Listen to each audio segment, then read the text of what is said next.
Hey guys, तो आज हम पढ़ने जा रहे हैं अपने नेक्स्ट चैप्टर एससीवी के लाइन बाय लाइन एक्सप्लेनेशन में, जो कि है चैप्टर नंबर 6 और इसका नाम है फ्रिक्शन। फ्रिक्शन देखिए बहुत ही अच्छा एक इलेक्ट्रोस्टैटिक फोर्स है, ठीक है। तो इसको हम बहुत अच्छे से लाइन बाय लाइन समझेंगे एससीवी की किताब से, एचसी वर्मा की किताब से। चलिए, कलर मैं सेलेक्ट कर लेता हूँ, red.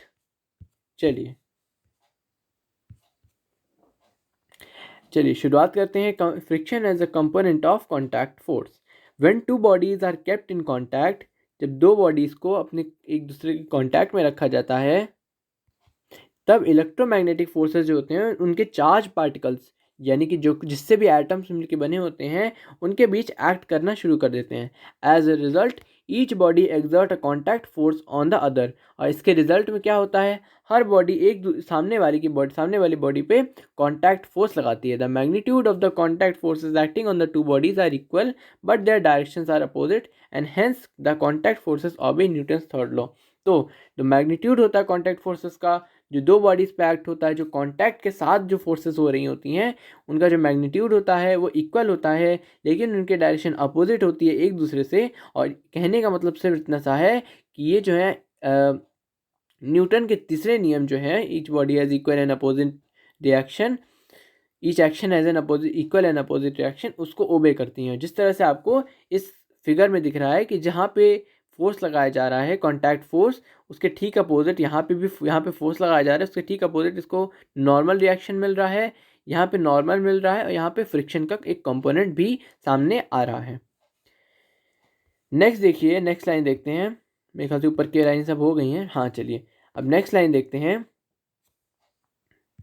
The direction of the contact force acting on a particular body is not necessarily perpendicular to the contact surface. We can resolve this contact force into two components.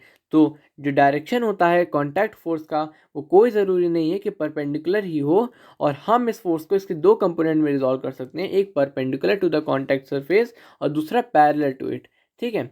The perpendicular component is called normal component contact force. जो perpendicular component है उसे normal contact force या normal force कहा जाता है, और parallel component को हम कहते हैं फ्रिक्शन। तो यहाँ से हमारा चैप्टर अब असल में स्टार्ट होता है। तो एग्जाम्पल को हम स्किप कर देते हैं, एग्जाम्पल के बाद चलते हैं आगे। Friction can operate between a given pair of solids, between a solid and a fluid, between a pair of fluids, between a pair of fluids, ठीक है। तो इतने के बीच में फ्रिक्शन ऑपरेट कर सकता है। किसके बीच में? दो सॉलिड्स के बीच में, एक सॉलिड और लिक्विड के बीच में, और एक और दो लिक्विड्स के बीच में भी ऑपरेट कर सकता है हमारा friction. Frictional force exerted bye fluids called viscous force. और फ्लूइड्स के कारण जो फ्रिक्शनल फोर्स एक्सर्ट होता है उसे हम विस्कस फोर्स कहते हैं। We shall study it in later chapter. और उसे हम लेटर चैप्टर में, आगे हमारा एक चैप्टर आएगा जिसमें हम बहुत अच्छे से विस्कस फोर्स को भी स्टडी करेंगे। Here we shall study about frictional forces operating between a pair of solid surfaces. यहाँ पे हम देखेंगे जो फ्रिक्शनल फोर्सेस जो दो सॉलिड सर्फेसेस के बीच में ऑपरेट हो रहे होते हैं। When two bodies slip over each other, the force of friction is called kinetic friction. और जब दो सॉलिड बॉडीज एक दूसरे के ऊपर स्लिप करती हैं, तो जो फोर्स ऑफ फ्रिक्शन सामने आता है उसे हम काइनेटिक फ्रिक्शन कहते हैं। When two bodies do not slip on each other, the force of friction is called static friction. यानी हम फोर्स तो लगा रहे हैं मगर कोई स्लिपिंग देखने को नहीं मिल रही है, तो वो जो फोर्स ऑफ फ्रिक्शन होता है उसे हम स्टैटिक फ्रिक्शन कहते हैं। It is difficult to work out a reliable theory of friction starting from electromagnetic interaction between the particles at the surface. ये बहुत कठिन काम है एक रिलायबल थ्योरी को लेकर के आना फ्रिक्शन की, जो कि इलेक्ट्रोमैग्नेटिक इंटरैक्शन से स्टार्ट होती है between the particles at the surface, जो कि सरफेस की तक जाती है। सरफेस के पार्टिकल्स के बीच इलेक्ट्रोमैग्नेटिक इंटरैक्शन को बताती है। इस थ्योरी को सामने लाना बहुत डिफिकल्ट काम है, लेकिन however a wide range of observation can be summarised in a small number of laws of friction which we shall discuss. लेकिन बहुत सारे जो रेंज ऑफ ऑब्जर्वेशन है, बहुत सारे ऑब्जर्वेशन को समराइज किया जा सकता है कुछ स्मॉल नंबर ऑफ लॉज हैं जो कि फ्रिक्शन के, जो कि हम डिस्कस करेंगे। तो ये हमारा होता है फर्स्ट पेज खत्म। चलिए हम नेक्स्ट पेज की तरफ चलते हैं, जो कि यहाँ पे सेक्शन हमारा आता है 6.2, यानी कि काइनेटिक फ्रिक्शन। चलिए, when two bodies in contact move with respect to each other, rubbing the surfaces in contact, the friction force between them is called kinetic friction. जब दो बॉडीज एक दूसरे के साथ कांटेक्ट में मूव करती रहती हैं विथ रिस्पेक्ट टू, एक दूसरे के रिस्पेक्ट में, और रब करती हैं बीच वाली सरफेस जो कांटेक्ट की होती हैं, तो जो फ्रिक्शन जो इनके बीच में आता है उसे हम काइनेटिक फ्रिक्शन कहते हैं। The direction of the kinetic friction are such that the relative slipping is oppose by the friction. और डायरेक्शन कुछ इस तरह की होती है कि वो जो रिलेटिव स्लिपिंग है, स्लिप होने की जो टेंडेंसी है, उसको अपोज करती है। और क्योंकि ये बहुत इंपॉर्टेंट चीज़ है, ठीक है, ये बहुत इंपॉर्टेंट पैराग्राफ है, इसलिए इसको मैं सोच रहा हूँ कि ब्लू कलर से मार्क कर दूँ, जिससे आपको ईजिली आपको ये चीज़ें समझ में आए कि ये बहुत इंपॉर्टेंट चीज़ है। यहाँ पे पैराग्राफ है, बल्कि ये ब्लू कलर भी नहीं है, ये है पर्पल कलर। ठीक है, तो इसको मैं पर्पल कलर से अंडरलाइन कर देता हूँ, क्योंकि ये बहुत इंपॉर्टेंट डेफिनीशन है और बहुत इंपॉर्टेंट इसका डायरेक्शन फाइंड आउट करने का तरीका भी बहुत इंपॉर्टेंस रखता है। तो देखिए, इस तरफ अगर स्लिपिंग टेंडेंसी होगी, अगर इस साइड स्लिपिंग टेंडेंसी होगी, तो इसके अपोजिट साइड फ्रिक्शन ऑपरेट होगा। ओके, और देखिए यहाँ पे जैसे कि आपको समझ में आ गया होगा मेरे ख्याल से। नेक्स्ट देखिए, suppose a body A is placed in contact with body B is moved with respect to it as shown in the figure. जैसे कि फिगर में आपको दिख रहा है कि जो बॉडी ए है उसको बॉडी की बी के रिस्पेक्ट में मूव किया जा रहा है।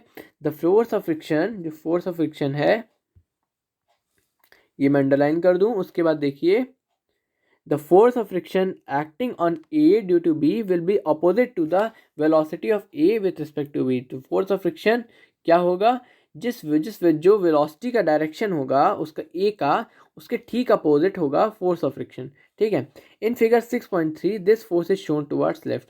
और 6.3 नाम की फिगर में ये जो फोर्स है ये लेफ्ट की तरफ शो किया गया है, क्योंकि राइट की तरफ मूविंग टेंडेंसी है या मूव कर रहा है object. The force of friction on B due to A is opposite to the velocity of B. जो फोर्स ऑफ फ्रिक्शन है ए पे, ए यानी जो ब्लॉक मूव कर रहा है वो on B due to A is opposite to the velocity of B with respect to A. और जो फोर्स ऑफ फ्रिक्शन जो बी पे है वो ठीक इसका अपोजिट है, यानी कि फोर्स ऑफ फ्रिक्शन बी पे जो है वो आगे की तरफ है और जो ए पे है वो पीछे की तरफ है। कहने का मतलब, जहाँ पे मूविंग टेंडेंसी होती है, उस जिसकी मूविंग टेंडेंसी होती है उसके लिए फोर्स ऑफ फ्रिक्शन उसकी मूविंग टेंडेंसी वाली डायरेक्शन से ठीक अपोजिट, और जिसके साथ मूविंग टेंडेंसी हो रही होती है उसके डायरेक्शन के साथ में होता है। जो यहाँ पे मूविंग टेंडेंसी होती है वही सेम डायरेक्शन होता है फ्रिक्शन का भी, in case of the surface that is in contact with that block और विद दैट बॉक्स। ठीक है, मेरे ख्याल से आपको चीज़ें समझ में आ गई होंगी, नहीं तो फिर से रिविजिट करके और रिवाइंड करके आप इसको सुन सकते हैं। नेक्स्ट देखिए, in figure 6.3 the force is shown towards right. और यही फोर्स देखिए राइट की तरफ शो हुआ है फिगर 6.3 में, यानी कि यहाँ पे शो हुआ है राइट की तरफ। ठीक है। नेक्स्ट देखिए, the force of kinetic friction opposes the relative motion. जो फोर्स है काइनेटिक फ्रिक्शन का, उसका मेन काम है वो रिलेटिव मोशन को अपोज करता है। ठीक है, we can formulate the rules for finding out the direction and magnitude as follows. और जो रूल्स हैं डायरेक्शन को फाइंड करने के और मैग्नीट्यूड को फाइंड करने के, वो कुछ इस प्रकार हैं। कैसे हैं देखिए, पहला डायरेक्शन ऑफ काइनेटिक फ्रिक्शन, तो इंपॉर्टेंट लाइन है तो मैं इसको ब्लू से मार्क कर देता हूँ। The kinetic friction on a body A slipping against another body B is opposite to the velocity of A with respect to B. Velocity of A with respect to B के ठीक opposite होगा kinetic friction, यानी velocity of A अगर right की तरफ है with respect to B, तो kinetic friction A पर जो लगेगा वो लेफ्ट की तरफ लगेगा। जैसा कि आप यहाँ पे देख सकते हैं, इसमें एक बहुत अच्छा एग्जाम्पल भी लिया गया है, उसको भी आप देखिए। It should be carefully noted that, अच्छा मैं कलर चेंज कर लूँ। It should be carefully noted that the velocity coming into picture is with respect to the body applying the force of friction. और इसको बहुत केयरफुली नोट किया जाना चाहिए कि जो वेलोसिटी है जो पिक्चर में आ रही है, जो सामने हमको दिख रही है, with respect to the body applying the force of friction is with respect to the body applying the friction. यानी कि जो वेलोसिटी हमको कही जा रही है, जो पिक्चर में हमको आ रही है, जो देखने को मिल रही है, वो उस बॉडी के ऊपर है जो फोर्स ऑफ फ्रिक्शन को अप्लाई कर रही है। अच्छा, इसका क्या मतलब है? तो इसका मीनिंग थोड़ा सा अजीब सा है, तो बहुत क्लियर तो नहीं समझ में आ रहा है। जैसे अगर आपको भी समझ में आए तो आप कमेंट बॉक्स में मुझे लिखकर इसका मीनिंग बता सकते हैं, समझा सकते हैं, क्योंकि बहुत अजीब सी बात में समझ में नहीं आ रही क्या कह रहा है, ठीक है। चलिए नेक्स्ट देखते हैं। चलिए, as another example suppose we have a long box having wheel. अब देखिए इस एग्जाम्पल को ये डिस्कस कर रहा है कि सपोज मान लीजिए कि we have a long box, एक बहुत लंबा सा बॉक्स हमारे पास जिसमें व्हील लगे हुए हैं, moving on a horizontal road, जो कि एक हॉरिजॉन्टल रोड पर मूव कर रहा है। Small block is placed on the box, इस छोटा सा ब्लॉक जो है उस बॉक्स पे प्लेस किया गया है, which slips on the box to fall from the rear end, और वो स्लिप कर रहा है, अल्टीमेटली क्या होगा, वो पीछे के एंड से गिर जाएगा। As seen from the road both the box and the block are moving towards right. और कोई अगर रोड से देखेगा तो जो ब्लॉक है और जो बॉक्स है बड़ा वाला, जो लंबा वाला बॉक्स है जिसमें व्हील लगे हुए हैं, वो दोनों ही राइट की तरफ जा रहे हैं। Of course the velocity of the block is smaller than the box. लेकिन जो ब्लॉक की वेलोसिटी है जो राइट की तरफ स्लिप कर रहा है, डेफिनेटली उसकी वेलोसिटी कम है in comparison to the box with wheels. What is the direction of kinetic friction acting on the block due to the box. तो देखिए यहाँ पे काइनेटिक फ्रिक्शन का डायरेक्शन क्या होगा, देखिए टेंडेंसी ऑफ मोशन, देखिए हम क्या करेंगे, टेंडेंसी ऑफ मोशन देखेंगे। तो ये जो है इस तरफ मूव कर रहा है क्योंकि एक पीछे के रियर एंड से गिरने वाला है, तो इस पे टेंडेंसी ऑफ मोशन है इस तरफ, तो उसके अपोजिट जो होगा फोर्स ऑफ फ्रिक्शन लगेगा, यानी कि इस तरफ, और नीचे वाले बॉक्स पे उसके सेम डायरेक्शन में लगेगा। तो यही चीज़ यहाँ पे देखिए लिखी हुई है, the velocity of block as seen from the box is toward left, thus the friction on the block is toward right, and the friction acting on the block on the box due to the block is toward left. तो ये चीज़ मेरे ख्याल से आपको समझ में आ गई होगी। अब देखिए मैग्नीट्यूड क्या होगा काइनेटिक फ्रिक्शन, तो magnitude of the kinetic friction निकालने के लिए देखिए क्या करेंगे हम, इंपॉर्टेंट है तो हम इसको पर्पल से अंडरलाइन कर देता हूँ। The magnitude of the kinetic friction is proportional to the normal force acting between two bodies, and we can write, जो मैग्नीट्यूड है काइनेटिक फ्रिक्शन का वो प्रोपोर्शनल होता है नॉर्मल फोर्स, कितना ज़्यादा नॉर्मल फोर्स जो है दोनों बॉडीज के बीच में काम कर रहा है, ठीक है। और हम देखते हैं आगे, which is equal to F K equal to mu के एन। तो एफ के इसलिए बोला गया है क्योंकि काइनेटिक फ्रिक्शन की बात की जा रही है, और म्यू के इसलिए बोला गया है क्योंकि ये भी काइनेटिक फ्रिक्शन की बात की जा रही है। म्यू के क्या है अभी हम देखेंगे, ठीक है। तो वेयर एन इज द, और यहाँ पे एन जो है म्यू के N, where N is the normal force, the proportionality constant mu k is called coefficient of kinetic friction. और म्यू के क्या है, ये है coefficient of kinetic friction, and इसकी वैल्यू डिपेंड करती है, देखिए किस चीज़ पे, देखिए इंपॉर्टेंट बात है ध्यान दीजिएगा, it's value depend on the nature of the to surfaces in contact. और किसी भी चीज़ पर ये चीज़ डिपेंड नहीं करती है, किसी भी और फैक्टर पे डिपेंड नहीं करती है, केवल दोनों सरफेस के नेचर पे। अगर आपने सैंड पेपर लगा दिया है कहीं पे दोनों सरफेस पे तो बहुत ज़्यादा वैल्यू बढ़ जाएगी, और ग्लास लगा दिया है तो बहुत ज़्यादा वैल्यू कम हो जाएगी, या आइस वगैरह है तो बहुत ज़्यादा वैल्यू कम हो जाएगी। If the surfaces are smooth mu k will be small, if the surfaces are rough mu k will be large. It also depends on the material of the two bodies in contact. और ये इस बात पे भी depend करता है कि कौन से मटेरियल को यूज़ किया गया है उन दोनों बॉडीज़ को बनाने के लिए, उन दोनों ऑब्जेक्ट्स को बनाने के लिए। अकॉर्डिंग टू इक्वेशन 6.1 देखिए 6.1 इक्वेशन ये है हमारी। 6.1 के according coefficient of kinetic friction does not depend upon speed of the sliding object. और देखिए किसी भी चीज़ पर डिपेंड नहीं करती है, सीधी सी बात है, जिस स्पीड से स्लाइडिंग हो रही होगी उस पर भी डिपेंड नहीं करती है। Once the bodies slip on each other the frictional force is mu के एन, उतना ही बराबर रहेगा whatever be the speed. लेकिन this is approximately true for relative speed not too large say for less than 10 metre per second. लेकिन बहुत ज़्यादा relative speed नहीं होनी चाहिए, ठीक है, एक जनरल लेवल तक होनी चाहिए, जैसे 10 मीटर पर सेकेंड तक से कम की स्पीड के लिए ये वैलिड है, नहीं तो उसके बाद ये वैलिड नहीं रहेगा, ये फॉर्मूला ब्रेकअप हो जाएगा, ठीक है। We also see from equation 6.1 that as long as the normal force is the same, the frictional force is independent of the area of contact surface in contact। तो ये इस चीज़ के भी इंडिपेंडेंट है कि कितना एरिया जो है वो कॉन्टैक्ट में है, कितना सरफेस एरिया कॉन्टैक्ट में है। For example if a rectangular rod is slid over a table, the frictional force is same whether the slab lies flat on the table or it stands on the flat face of smaller area।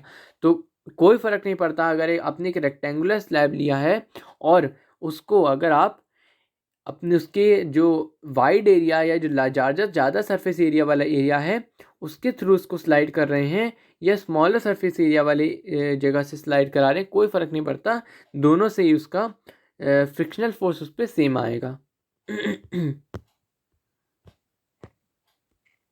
चलिए, तो example है उसको skip कर देते हैं हम। Next देखिए है स्टैटिक फ्रिक्शन। तो स्टैटिक फ्रिक्शन देखते हैं हम क्या है।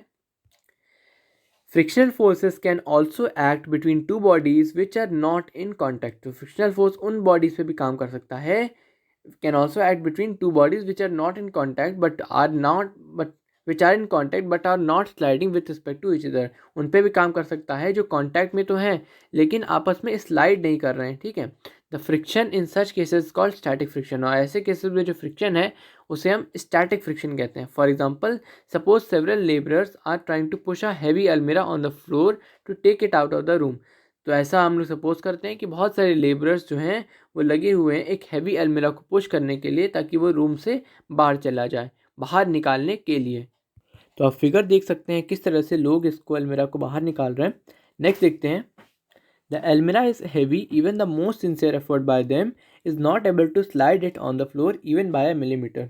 तो अलमीरा जो है ये बहुत हैवी है और उनका बहुत ज़्यादा ताकत लगाने के बाद भी वो उसको 1 मिलीमीटर से भी स्लाइड नहीं कर पा रहे हैं।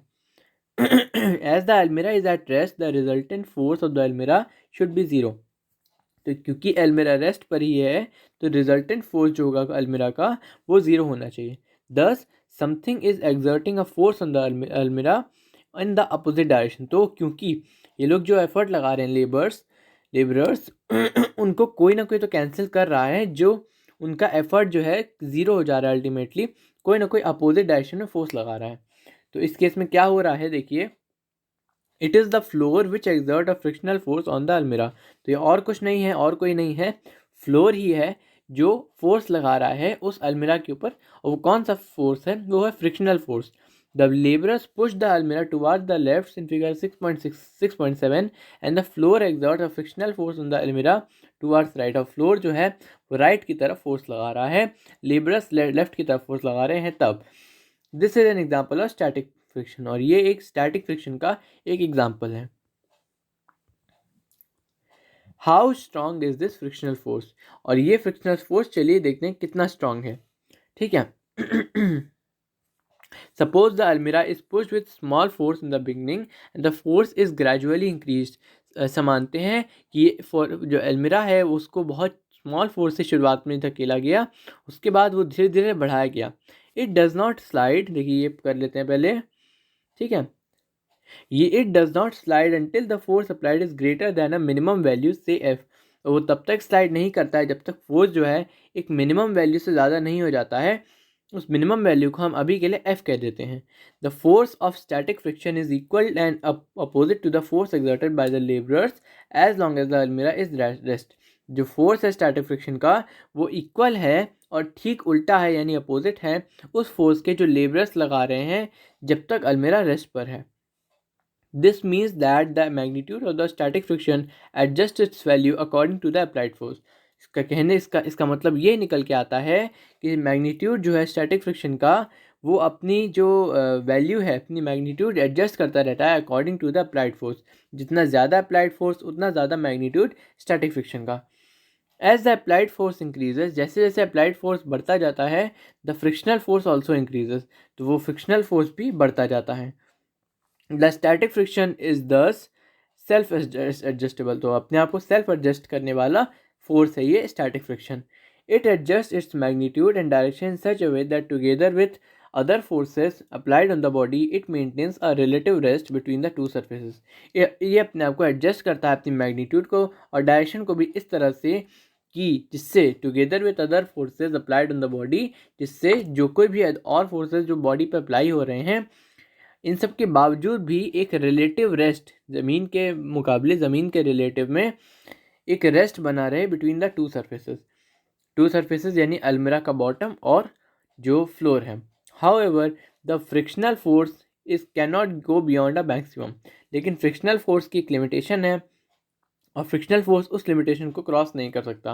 When the applied force exceeds this maximum, जब अप्लाइड फोर्स इस मैक्सिमम से ज़्यादा हो जाता है, friction fails to increase its value and slipping starts. Friction क्या होता है, अपनी वैल्यू को बढ़ा नहीं पाता है और स्लिपिंग स्टार्ट हो जाती है।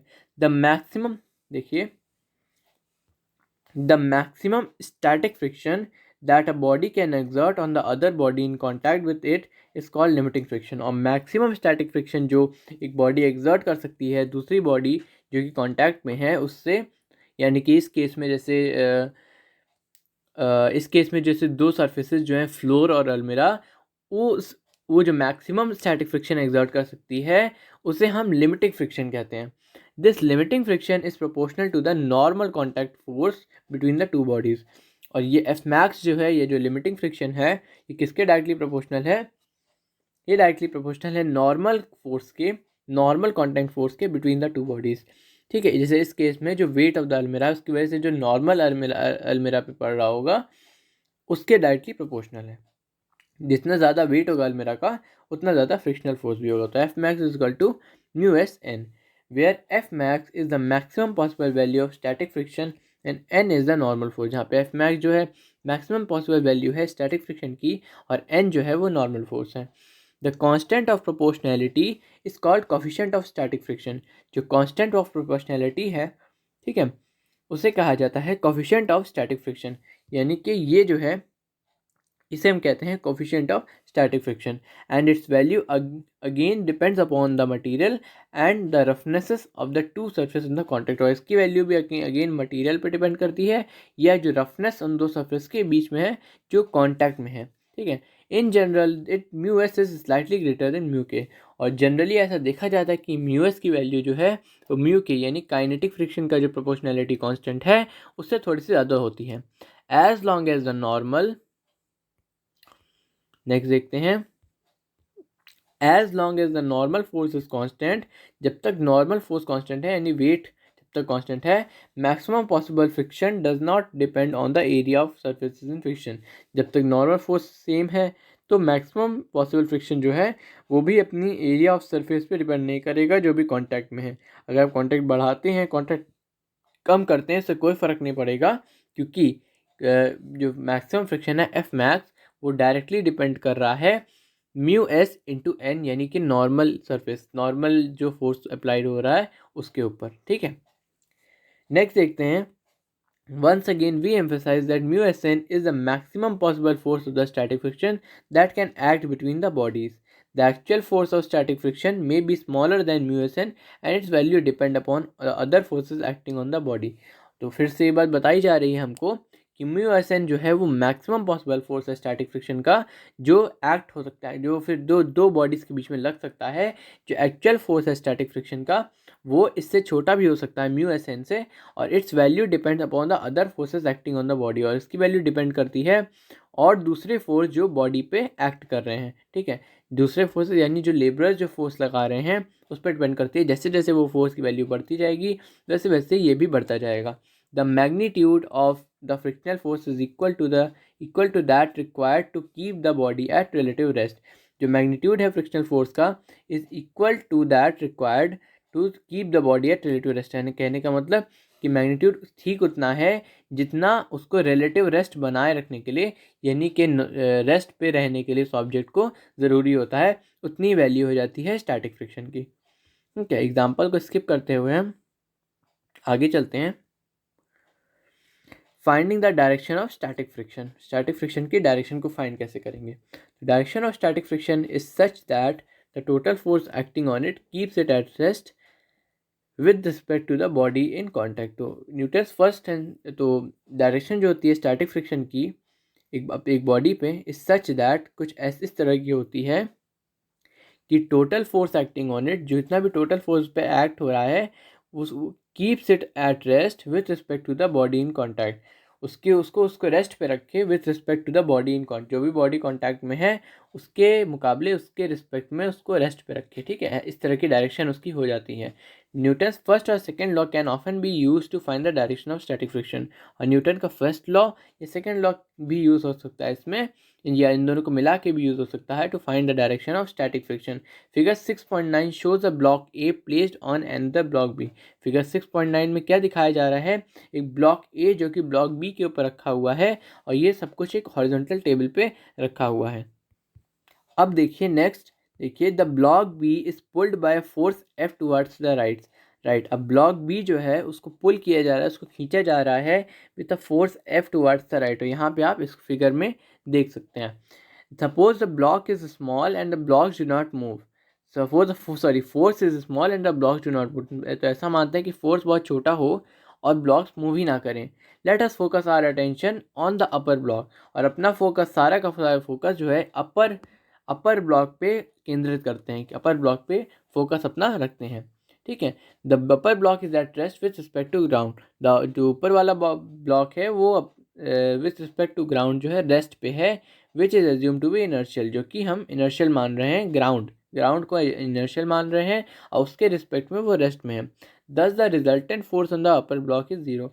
और इसीलिए रिजल्टेंट फोर्स जो है अपर ब्लॉक पे वो है जीरो, इसे जो कि न्यूटन्स फर्स्ट लॉ है। ठीक है, as no other external forces act on the upper block, the friction acting on the upper block due to lower block must be zero।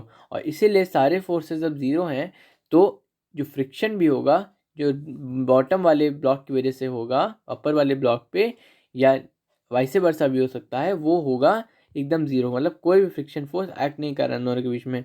If the force F is increase the two blocks move together towards right. और जैसे जैसे force F increase किया जाएगा वो movement आएगी, और movement आते ही जो ब्लॉक्स हैं वो सब राइट की तरफ मूव करेंगे कुछ एक्सेलरेशन के साथ।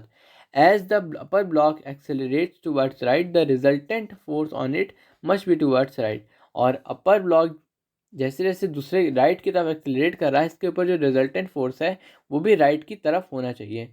As friction is the only horizontal force in the upper block it must be towards right. और सीधी सी बात है कि फ्रिक्शन ही अकेला वहाँ पे हॉरिजॉन्टल फोर्स क्रिएट कर सकता है अपर वाले ब्लॉक में, तो वो भी फ्रिक्शन किस डायरेक्शन, फ्रिक्शन की क्या डायरेक्शन होगी, वो होगी राइट साइड की तरफ। नेक्स्ट हम चलते हैं, notice that it is the friction on the upper block which accelerates it's towards right. तो इस चीज़ को नोटिस करिए कि जो फ्रिक्शन है अपर ब्लॉक पे वही इसका कारण बन रहा है जो कि इसका एक्सेलरेशन कर रहा है towards right. It is a general misconception that friction always opposes motion. ये एक जनरल मिसकंसेप्शन बन गया है, एक गलत धारणा बन गई है कि फ्रिक्शन हमेशा मोशन को अपोज करता है। It is not really true, ये हमेशा सच नहीं है। In many cases friction causes the motion. और बहुत सारे केसेस में, जैसे इस केस में, फ्रिक्शन की वजह से ही मोशन हो रहा है। A vehicle accelerates on the road only because of the frictional force of the vehicle और due to the road drives it. और आप जानते हैं जब एक कोई ऑटोमोबाइल चलती है रोड पे तो वो भी फ्रिक्शन के कारण ही आगे बढ़ पाती है, और फ्रिक्शन ना हो तो ऑटोमोबाइल हमेशा एक ही जगह पे खड़ी रहे और वो कभी भी आगे ना बढ़ पाए। It is not possible to accelerate a vehicle on a frictionless road. Friction opposes the relative motion between the bodies in contact. Friction क्या करता है, अपोज करता है रिलेटिव मोशन जो है जो कोई भी दो बॉडीज कॉन्टैक्ट में होती हैं। Another way to find the direction of static friction is as follows. दूसरा तरीका क्या है direction of static friction find करने का। For a moment consider the surfaces to be frictionless. मान लो कि सरफेस फ्रिक्शनलेस है। In the absence of friction the body will start slipping against each other. और जैसे ही फ्रिक्शन खत्म होगा बॉडी स्लिपिंग करना स्टार्ट कर देंगी। One should then find the direction of friction as opposite to the direction of velocity with respect to the body applying the friction. और जिस भी डायरेक्शन में वेलोसिटी होगी, जिस भी डायरेक्शन में एक्सेलरेशन होगा, उसके ठीक अपोजिट डायरेक्शन में वो उस ऑब्जेक्ट में फ्रिक्शन लग रहा होगा। इस लास्ट लाइन का मतलब ये है। तो चलिए आज के लेक्चर में हमारे इतना ही। लॉज ऑफ फ्रिक्शन और इसके आगे के चैप्टर हम अपने नेक्स्ट लेक्चर में देखेंगे। तब तक हमारे साथ जुड़े रहिए, हमारे चैनल को सब्सक्राइब कर लीजिए। हमारे चैनल का नाम है VS स्टू कपूर। मैं मिलता हूँ आपको नेक्स्ट लेक्चर में।